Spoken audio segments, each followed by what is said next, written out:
Giabrihan na ang Bolton Bridge 1 sa Davao City. Human gipasirad-an sukad January 15. Human naapektuhan sa dakong sunog sa mga balay ilawom sa maong tulay. Ani ang report. Maagian na ang southbound portion sa Bolton Bridge 1 sa may Kimpo Boulevard. Human nasuta sa mga engineer sa DPWH nga luwas na agian ang maong tulay. Hinungdan nga giablihan na kini sukad kagahapon.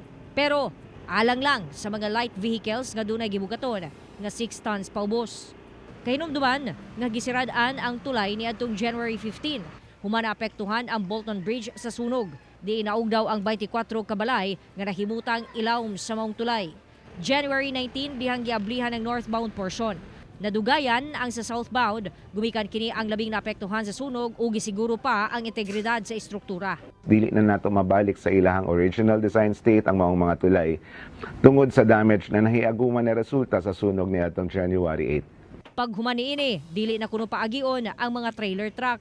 Sugod alauna kagahapon sa hapon ato ang giabrihan balik sa publiko ang Bolton Bridge 1, human gideklara kini na safe sa ato ang mga engineers. Until such time na mahuman ato ang repairs, light vehicles lang usa ang pwede paagihon. Mag-schedule pa ang atong buhatan sa strengthening sa duha ka tulay aron ma-increase nato sa 20 tons ang ilang load capacity, and this will be done in the coming weeks. Samtang ginatukod na karon ang outpost sa kapulisan duol sa Bolton Bridge. Usa sa mga tumong mao ang pagsiguro nga dili na mapuy-an og balik ang ilawom sa tulay.